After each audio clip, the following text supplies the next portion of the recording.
Hey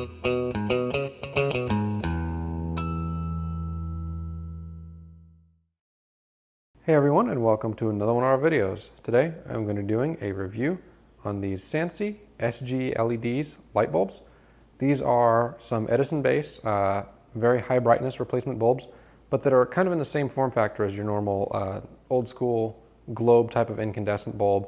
The LED bulbs that you see on the shelves now, they look a little bit different because they're higher output, so they have heat sinks and LEDs on the surface as opposed to being inside a frosted shroud. But it should fit anywhere the normal light bulb should fit. So just to give you some idea of specifications, like I said, it has an Edison base. It's 120 volt operating voltage. These consume 27 watts of power, so they're not like a 27 watt replacement. They actually use 27 watts of power, which if you're familiar with LED bulbs is quite a bit, but that lets them produce the output that they claim of 400 lumens. The color temperature is 5,000 degrees Kelvin, and these ones specifically are not dimmable. So I'm going to go ahead and open up the shrink wrap and take a look at what's inside one of the boxes. So we open up the box and we find the bulb. You can see it's similar to, if you're familiar with an LED corn bulb, kind of similar in terms of having a whole bunch of surface mount diode LEDs. Edison base, like I said, and you can see kind of how it conforms to the typical globe type of form factor. So what I'm going to do is I'm planning on replacing a 100 watt CFL replacement bulb that I have in my bathroom with this bulb. So I'm going to show you a shot of the bathroom with its current lighting situation, and I'm not going to change any camera settings, and I'm going to swap the bulbs out and show you what it looks like with this new bulb to kind of give you an idea of how this thing operates. Just on first glance, build quality is pretty good. It's substantially heavy compared to a lot of other LED bulbs, especially the kind that you buy at the store, the lower output kind. It's got some nice ventilation, nice opening there for ventilation. So I'm thinking it's going to be probably a pretty good product. I'm going to go ahead, hop to my bathroom, and show you what the current lighting looks like right now. All right, so this is what my bathroom looks like right now. I left a little bit of the forward portion of my bathroom. It's kind of split into two halves. Left the forward portion of it unlit, so I don't have any lights on in here, just so you can get a contrast of what a unlit bathroom, kind of in the evening dusk type of time with some windows kind of here and there around, looks like compared to the light on in kind of the shower and toilet portion of my bathroom. So you may or may not be able to see it super well on camera, but you may be able to tell that it's not terribly lit by any means, but there's a decent amount of shadow casting, which you can't 100% get away from. But the big thing that I'm after is a little bit more light within my shower.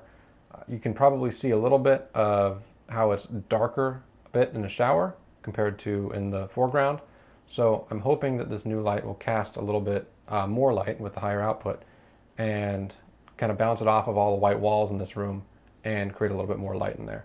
So it's going to be putting the bulb to a test because it's a kind of a difficult lighting situation, but we'll see how it does.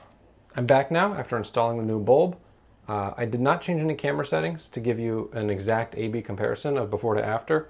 Just some specifications on the old bulb, just for your awareness. It is a 6500 Kelvin color temperature, 1600 lumen output CFL bulb. This old bulb used 23 watts, so the new one uses a tiny bit more power, but not a whole lot.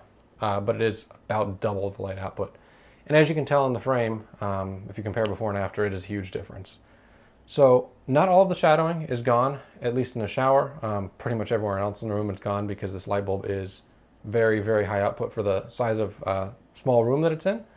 But I'm after as bright and nice of a light as I can get in there, and I think this will do the trick just fine.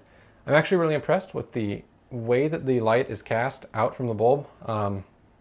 I've used a couple other surface mount chip type of bulbs in the past, and they've been very directional in their light output. So they cast the light in a very focused manner. They don't spread it very well. This one throws light quite well, so I'm definitely happy with that as well. The biggest thing with these LED bulbs, especially the high output ones, is longevity.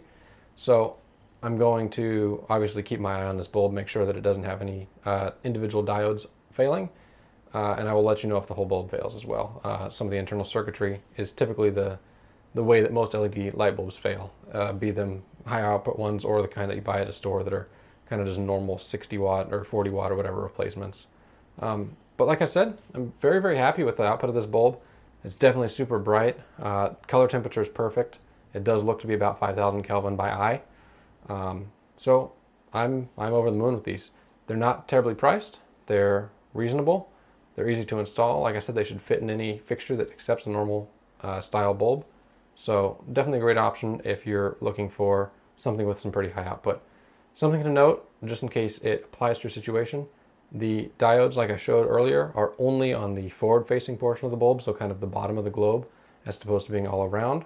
So the light will disperse differently depending on the type of fixture it's in. Just something to keep in mind. But with that, I want to thank you all for watching. Let me know in the comments down below if you have any questions for me, and I will let you know in the description how these bulbs work out in the future, if they fail or anything like that. And I hope to see you in the next video.